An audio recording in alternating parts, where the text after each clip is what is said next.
Mi cuñada se mofó de mi esposo sin imaginar que él era el socio principal de la empresa familiar, y la firma del contrato millonario fue un golpe devastador para ella. Desde que conocí a Daniel, supe que entrar a su familia no sería sencillo.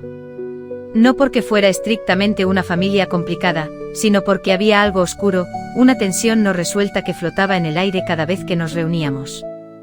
Era como si cada encuentro familiar fuera una obra teatral donde todos interpretaban papeles ensayados, y en ese drama, yo y Daniel siempre éramos los extras, los personajes que nadie realmente quería. Mi cuñada Laura era el centro de esa atmósfera tóxica. Desde la primera vez que la vi, supe que había algo en ella que iba más allá de una típica rivalidad entre cuñadas. Laura tenía una sonrisa que nunca llegaba a sus ojos, y una voz con un tono que se cargaba de ironía cada vez que nos dirigía la palabra. No era solo indiferencia, era desprecio disfrazado de cortesía. Los pequeños comentarios venenosos, las risas ahogadas cuando Daniel y yo intentábamos participar, las miradas condescendientes. Todo eso era el pan de cada día.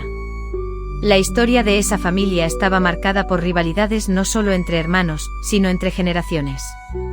El padre, un hombre con un carácter fuerte y un imperio empresarial construido con esfuerzo, había dejado un legado lleno de expectativas rígidas y reglas no escritas. Daniel, aunque era el más joven, nunca encajó del todo en ese molde. Tenía una visión distinta para los negocios, una mentalidad más abierta y progresista, que chocaba con la rigidez y el orgullo de sus hermanos y de Laura, quien, desde siempre, buscaba sobresalir y marcar territorio. Cada reunión familiar era una prueba de resistencia. Desde los cumpleaños hasta las cenas navideñas, sentíamos la presión de ser observados, juzgados y, en muchos casos, saboteados.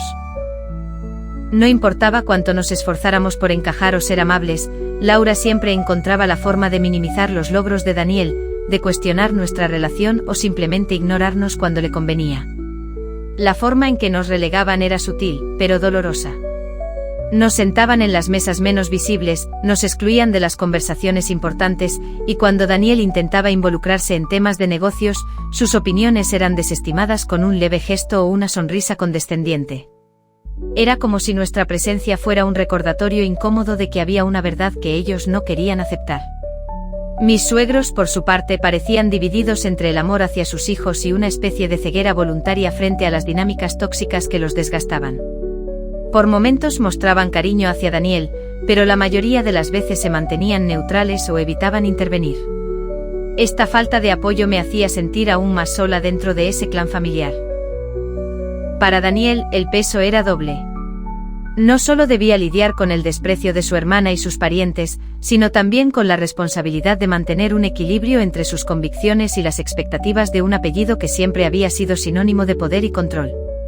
Lo admiraba por su paciencia, pero yo también veía cómo esas heridas invisibles le consumían lentamente, como sus ojos se apagaban un poco más en cada encuentro. Era un círculo vicioso, cada intento de acercamiento se convertía en una oportunidad para la crítica, cada logro personal o profesional era minimizado o atribuido a la suerte o a favores familiares. Daniel, que siempre había sido humilde, comenzaba a dudar de sí mismo, y yo sentía como esa sombra se extendía sobre nuestra relación. Pero había algo más, un secreto que pocos conocían y que Daniel mantenía oculto. Él no solo era un participante pasivo en ese escenario familiar. En silencio había logrado convertirse en un socio estratégico de la empresa que todos creían controlada exclusivamente por la familia. Esa verdad era un as bajo la manga, una carta que esperaba el momento justo para revelar. Ese momento se acercaba sin que nadie lo supiera. Cada gesto de desprecio de Laura, cada susurro a nuestras espaldas, solo alimentaba una tensión que parecía crecer con el tiempo. Había días en que dudábamos de nuestra fortaleza, en que el peso del rechazo parecía insoportable, pero Daniel mantenía la esperanza de que la verdad, tarde o temprano, pondría las cosas en su lugar. Y así, entre miradas cargadas de juicio, silencios incómodos y risas fingidas, se construía la historia de un evento que prometía ser un encuentro familiar más, pero que se convertiría en la explosión inevitable de un conflicto que había estado latente demasiado tiempo. En esas noches en las que intentábamos parecer normales frente a los demás, yo sentía la mezcla de tristeza, frustración y rabia que solo alguien atrapado en una familia tóxica puede entender. Sabía que estábamos en la antesala de una tormenta, y aunque temía las consecuencias, también sentía una extraña calma, porque a veces, la verdad es el único camino hacia la libertad. Esa noche, la traición llegó envuelta en risas falsas y comentarios venenosos que desgarraron cualquier ilusión que yo tenía sobre la posibilidad de paz con mi cuñada Laura. Lo recuerdo como si hubiera sido ayer, cada palabra, cada mirada que me atravesaba como un puñal invisible. Todo comenzó en la fiesta de compromiso de mi cuñado, el prometido de Laura. Era un evento que para nosotros representaba una oportunidad para intentar acercarnos, para mostrar que podíamos ser parte de esa familia sin caer en sus juegos tóxicos. Pero Laura tenía otros planes. Desde el primer momento su actitud fue hostil, casi como si estuviera decidida a humillarnos delante de todos. Mientras la fiesta avanzaba, Laura no perdió ocasión para lanzar comentarios despectivos hacia Daniel y hacia mí. Me llamó ingenua, insinuó que Daniel no tenía méritos propios y, para colmo, lo menospreció diciendo que no era más que un acompañante sin peso ni poder. Esa frase me dolió en lo más profundo, porque sabía lo mucho que él había luchado para llegar a donde estaba, a pesar de la indiferencia y el rechazo familiar. Sentí que me hervía la sangre. Quise responder, defender a Daniel, pero el miedo y la rabia se enredaron en mi garganta y solo pude mirarla en silencio. Pero lo peor estaba por venir. En medio de la celebración, cuando ya nadie esperaba nada más, Laura se lanzó con una burla cruel sobre el prometido, insinuando que solo estaba ahí por la familia, y que sin ellos no sería nadie. La risa de Laura retumbó en el salón, y en ese momento supe que ella creía que había ganado, que había humillado a mi esposo y a mí públicamente. Pero la vida, irónicamente, tenía otros planes. Cuando menos lo esperábamos, el prometido, con una sonrisa enigmática, pidió la atención de todos y anunció que Daniel no solo era parte fundamental de su vida, sino que también era el socio estratégico y mentor detrás de la empresa familiar. El silencio que siguió fue ensordecedor. La misma Laura que se había mofado segundos antes, quedó paralizada, sin palabras. Ver la expresión en su rostro fue como ver cómo se desmoronaba un castillo de naipes. Toda esa arrogancia, esa superioridad, se convirtió en un vacío inmenso. La traición no fue solo de ella hacia nosotros, fue también una revelación para todos, una fractura en la fachada perfecta que la familia había construido. Pero para mí el golpe más fuerte fue la mezcla de emociones que me inundó. El orgullo por Daniel, la tristeza por lo hiriente de las palabras que habíamos soportado, y sobre todo, la sensación amarga de que esta verdad, que nos pertenecía, había sido usada casi como un arma, un golpe inesperado que no buscábamos pero que nos liberaba a la vez. Esa noche comprendí lo frágil que era la confianza en esa familia. Que el amor podía ser secuestrado por la traición disfrazada de rivalidad y desprecio. Y aunque esa revelación nos dio cierta justicia, también abrió una herida profunda que todavía dolía. Me sentí traicionada no solo por Laura, sino por todo un sistema familiar que permitía que ese tipo de humillaciones existieran bajo la misma mesa. La lucha ya no era solo contra ella, sino contra años de resentimientos, silencios y heridas no sanadas que habían envenenado nuestras vidas. Daniel y yo salimos de esa fiesta con una mezcla de emociones, una victoria amarga, una tristeza profunda, y la certeza de que nada volvería a ser igual. Habíamos cruzado una línea, y aunque sabíamos que la tormenta estaba lejos de terminar, por primera vez sentíamos que estábamos preparados para enfrentarla. Después de aquella noche sentí que algo dentro de mí se rompió. No fue un instante concreto, sino una acumulación de pequeños golpes, palabras hirientes y miradas indiferentes que me hicieron darme cuenta de que ya no podía seguir tolerando esa toxicidad disfrazada de familia.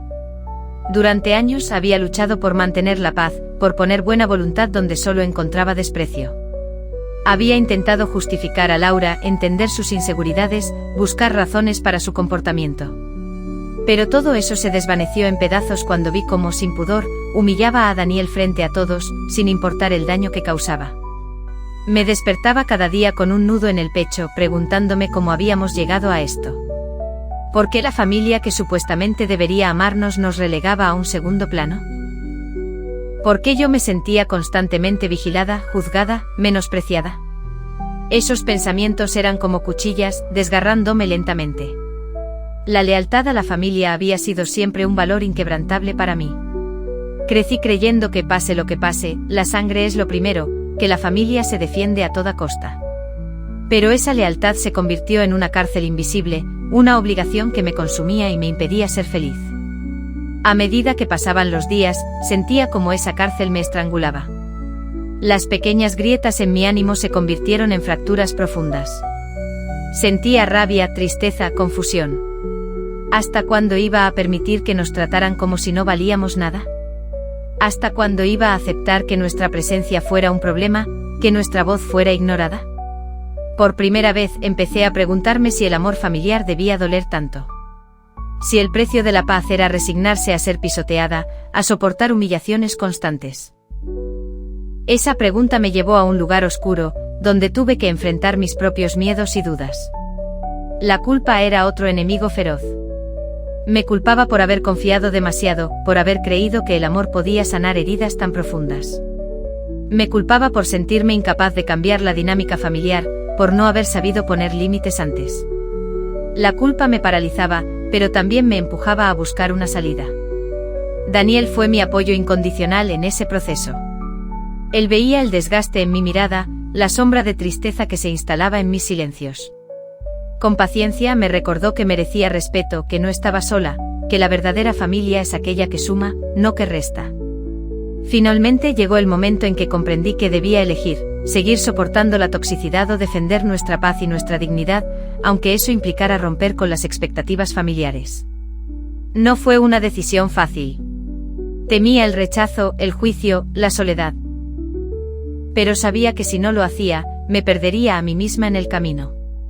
Mi punto de quiebre fue silencioso, pero definitivo. Fue una promesa interna de que no permitiría que nadie, ni siquiera la familia, definiera mi valor o el de Daniel.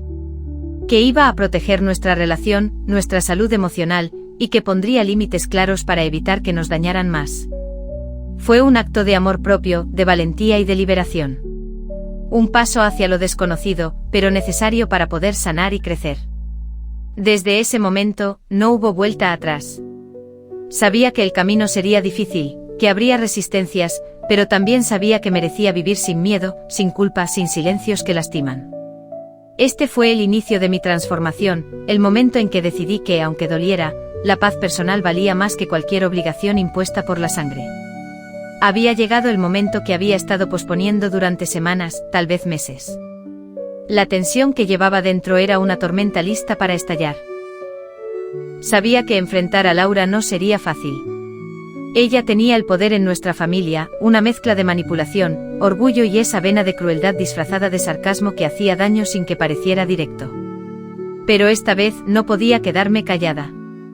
La noche del evento familiar, donde siempre nos relegaban a un rincón, sentí como la piel se me erizaba. Laura se paseaba entre los invitados con su sonrisa afilada, lanzando miradas despectivas hacia Daniel y hacia mí. Como si nuestra presencia fuera una molestia, un error. Su desprecio era casi tangible. Pero esta vez no me iba a esconder. Cuando empezó a mofarse de Daniel, con ese tono condescendiente y sus comentarios hirientes sobre su trabajo y su falta de importancia en los negocios familiares, algo en mí explotó. El silencio incómodo que la acompañaba en cada frase se rompió con mi voz, temblorosa al principio, pero firme. ¿Y qué sabes tú de Daniel?, le pregunté, todos los ojos clavados en nosotras. ¿Quién eres para juzgar lo que él hace o no hace? Laura me miró con esa mezcla de sorpresa y desdén que ya conocía. Pero antes de que pudiera responder, el prometido de Laura, que hasta entonces había permanecido en silencio, se acercó al micrófono. Su rostro reflejaba determinación. Creo que es hora de que todos sepan la verdad, dijo, y el murmullo comenzó a extenderse por el salón. Yo sentí que el corazón me latía con fuerza, pero no podía apartar la mirada de él. Con calma empezó a contar lo que muchos ignoraban, como Daniel no solo era un socio clave en la empresa familiar, sino también su mentor y el motor financiero que había salvado el negocio en los momentos más críticos. Las palabras del prometido resonaron en cada rincón. La sorpresa y el silencio se apoderaron de la sala. Laura quedó paralizada, incapaz de articular una respuesta. La burla se transformó en vergüenza y finalmente en silencio absoluto. Sentí una mezcla de alivio y triunfo, pero también una tristeza profunda por todo lo que habíamos soportado. No se trataba solo de demostrar el valor de Daniel, sino de reconocer que la verdad no podía ser ignorada ni enterrada bajo capas de desprecio y prejuicios. Después de la revelación, me levanté decidida a poner las cartas sobre la mesa, a hablar con Laura cara a cara. No quería solo una victoria pasajera, sino un cambio real. Laura, comencé con la voz temblorosa pero decidida, no sé qué te llevó a despreciarnos de esta manera. No sé qué miedo o inseguridad escondes detrás de esas burlas. Pero lo que sí sé es que no podemos seguir así.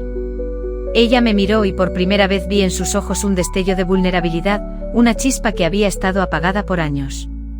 Creí que podía manejar esto con sarcasmo y distancia, continué, pero ya no puedo.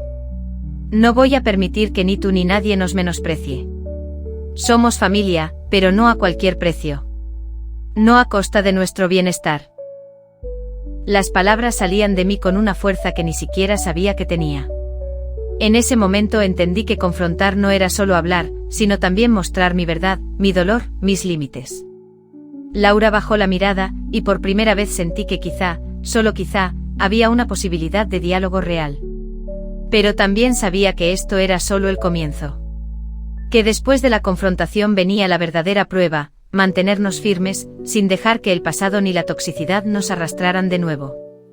Salí de esa conversación con una mezcla de miedo y esperanza. Había levantado un muro, sí, pero también había abierto una puerta. Y estaba decidida a cruzarla sin importar lo que viniera. Porque a veces para sanar una familia, primero hay que romper el silencio.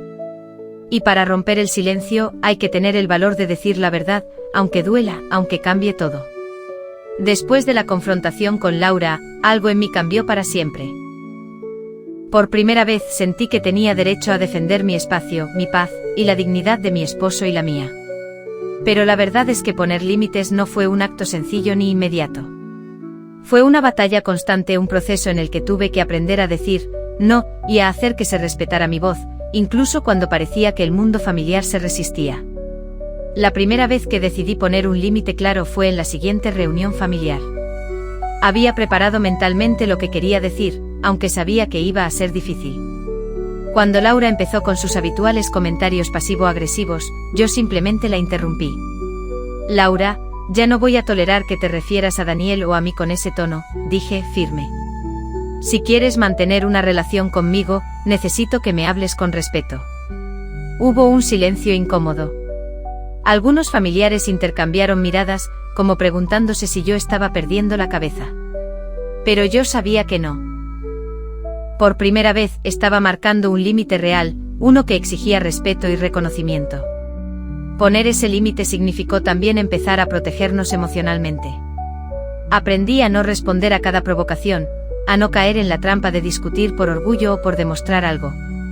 A veces simplemente me alejaba. A veces les decía que necesitaba espacio. Fue difícil explicarles que no era un castigo ni una forma de vengarme, sino un acto de supervivencia para nosotros. No faltaron las resistencias. Laura me acusó de exagerada, de querer romper la familia, y otros familiares intentaron convencerme de que era mejor hacer las paces y olvidar. Pero yo sabía que olvidar sin sanar era regresar al mismo ciclo tóxico. Otra frontera importante fue la física. Decidí no asistir a eventos donde sabía que Laura estaría presente si no podía garantizarse un ambiente respetuoso. Al principio sentí culpa, como si me estuviera alejando de mi familia. Pero también sentí una libertad nueva, un respiro para mi mente y mi corazón. Mi esposo fue fundamental en este proceso.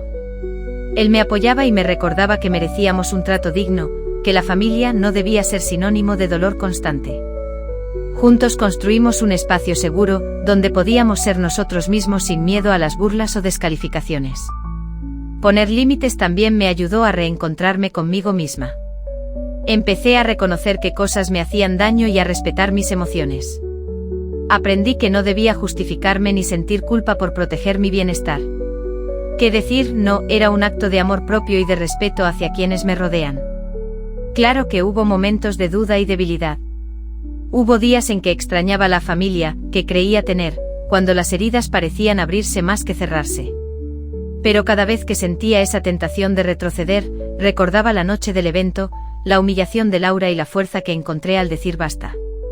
Ahora, mis límites son claros y firmes. Ya no permito que nadie me trate con desprecio ni minimice a mi esposo. Ya no callo cuando siento que se cruzan líneas. Y aunque esto haya provocado distancias dolorosas con algunos familiares, sé que es el camino necesario para vivir con autenticidad y en paz. Porque a veces amar no es estar cerca a cualquier costo, sino saber cuándo alejarse para sanar. Decidir priorizar mi paz por encima de las expectativas familiares no fue fácil. Durante años me sentí atrapada en un laberinto de obligaciones, tradiciones y lealtades que parecían dictar cada paso que debía dar. La familia es lo primero, me decían, pero esa frase se había convertido en una cadena invisible que me mantenía atada a un lugar donde el amor parecía condicional y la toxicidad, la norma. La verdad es que siempre me sentí culpable por pensar en mí antes que en ellos. Sentía que debía soportar insultos, indiferencia y desdén solo por mantener la unidad familiar. Me repetía que el sacrificio era parte del amor y que si cedía un poco más, las cosas mejorarían. Pero la realidad era otra. Mientras yo intentaba complacer y callar, el daño crecía, y con él, el vacío en mi interior. Elegir la paz significó romper con ese patrón. Fue un acto de valentía y al mismo tiempo de amor propio. Fue decirme a mí misma que merecía respeto, tranquilidad y felicidad, sin importar cuán difícil resultara para los demás entenderlo. Fue entender que la verdadera lealtad no está en la sumisión, sino en la autenticidad. Al principio sentí un peso enorme, el miedo a ser juzgada, rechazada, o incluso ignorada por la familia. Había noches en las que me preguntaba si estaba cometiendo un error, si era egoísta o insensible.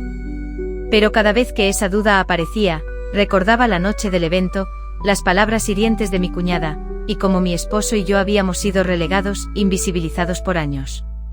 Ese recuerdo se convirtió en mi motor para seguir adelante. Elegir la paz fue decir basta a la toxicidad, aunque eso significara que algunos puentes se quemaran. Fue aceptar que no puedo controlar las reacciones de los demás, solo la forma en que yo respondo y cuido mi bienestar. Esta elección también transformó mi identidad. Dejé de ser la hija, la hermana, la nuera que callaba para evitar conflictos. Me convertí en una mujer consciente de sus límites, capaz de defender su espacio sin miedo. Descubrí que no necesito la aprobación de todos para sentirme completa y valiosa. Además, priorizar la paz mejoró mi relación con mi esposo y conmigo misma. Ya no vivíamos bajo la sombra constante del juicio familiar. Nuestro hogar se volvió un refugio, un lugar donde la comunicación era abierta y el respeto, mutuo. Aprendimos a sanar juntos, a fortalecer nuestra confianza y a celebrar cada pequeño triunfo que implicaba mantenernos firmes en nuestra decisión. Sé que no todos comprenderán esta elección. Algunos aún creen que la familia está por encima de todo y que cualquier distanciamiento es una traición. Pero he aprendido que la paz interna es el primer paso para construir relaciones sanas, y que no hay obligación que justifique vivir con dolor constante. Elegir la paz fue al final un acto de liberación. Una decisión que me permitió recuperar mi voz, mi dignidad y la posibilidad de un futuro donde el amor no se mide en sacrificios dolorosos, sino en respeto y cuidado mutuo. Después de todo lo que pasó, me encontré en un lugar inesperado, en silencio, lejos del ruido y la tensión, pero con una claridad que jamás había sentido. La decisión de alejarme de la toxicidad familiar, de establecer límites firmes y elegir la paz, abrió una puerta que antes ni siquiera me había atrevido a imaginar. No fue fácil, en realidad, fue una lucha constante, llena de altibajos, pero también una oportunidad para crecer de formas que nunca creí posibles. Al principio, el vacío que dejó la distancia con mi familia me dolió más de lo que esperaba. Años de costumbres, de reuniones, de roles aprendidos, se desvanecieron y con ellos la ilusión de un nido seguro. Sentí tristeza, nostalgia, y también un profundo miedo a la soledad. Sin embargo, poco a poco comprendí que ese espacio vacío era necesario para que pudiera llenar mi vida con algo más sano, con relaciones que realmente me nutrieran. Mi esposo fue mi pilar durante todo el proceso. Ver cómo nos apoyábamos mutuamente, cómo nos construíamos un mundo propio basado en el respeto y la comprensión, me ayudó a sanar heridas que creía incurables. Aprendí que no tenía que cargar con el peso de la familia tóxica sola, que podía contar con alguien que me valoraba sin condiciones, y que juntos podíamos crear un futuro mejor. A medida que pasaban los meses, empecé a notar cambios profundos en mí. La ansiedad que me acompañaba antes en cada encuentro familiar comenzó a disiparse. Sentía menos necesidad de justificarme o de anticipar conflictos. La paz interior se convirtió en una realidad palpable, un regalo que me había dado a mí misma. También crecieron mis límites emocionales. Ya no permitía que me humillaran o que manipularan mis emociones. Cuando algún recuerdo doloroso o alguna llamada incómoda surgía, me alejaba sin culpa, priorizando siempre mi bienestar. Ese autocuidado fue un acto revolucionario para mí, porque durante años me había enseñado a poner las necesidades de otros por encima de las mías. La distancia con mi familia, aunque dolorosa, me permitió reevaluar qué significaba para mí familia. Descubrí que el vínculo sanguíneo no es garantía de amor ni respeto. Que la familia que elegimos, aquellas personas que nos aceptan y nos apoyan sin condiciones, puede ser mucho más valiosa. Amigos, compañeros, incluso mi esposo y yo nos convertimos en nuestra propia familia, construida con base en la confianza y el afecto genuino. Por supuesto, no todo fue perfecto ni lineal. Hubo momentos de duda, de sentir culpa por no ceder, de enfrentar el rechazo o el silencio de quienes antes eran tan cercanos. Pero cada uno de esos momentos me enseñó que mi valor no depende de la aprobación ajena, y que proteger mi salud mental y emocional es un acto de amor hacia mí misma. Además, este proceso me abrió los ojos sobre la importancia de la comunicación honesta y la autenticidad. Entendí que esconder la verdad o fingir armonía solo perpetúa el daño. Aprendí a expresar mis sentimientos, a hablar desde el corazón sin miedo a las consecuencias, y eso me ha dado una libertad que antes parecía imposible. Hoy, cuando miro hacia atrás, veo una mujer transformada. Alguien que ha aprendido a ponerse primero sin egoísmo, que ha encontrado su voz y que se niega a vivir bajo la sombra de relaciones destructivas. Mi historia con mi familia ya no me define, sino que es parte de un camino que me llevó a descubrir mi fuerza interior. Sigo abierta a la posibilidad de sanar esos vínculos algún día, pero sin prisas ni condiciones. Ahora sé que el amor verdadero no exige sacrificios que nos destruyan, sino que construye, acompaña y respeta. Y aunque esa familia de sangre haya quedado en un segundo plano, he encontrado un sentido renovado de pertenencia en quienes sí me valoran. Compartir esta experiencia aquí en esta comunidad me ha ayudado a sentirme menos sola y a entender que muchos enfrentan conflictos similares. Saber que no soy la única que ha tenido que elegir entre la paz y la obligación me da esperanza y me fortalece. Al final, lo más valioso que he ganado no es solo la distancia física o el silencio impuesto, sino la capacidad de amarme a mí misma en medio del caos, de reconocer mi derecho a ser feliz y de construir una vida que, aunque imperfecta, es auténtica y plena. Y eso, para mí, es el verdadero crecimiento.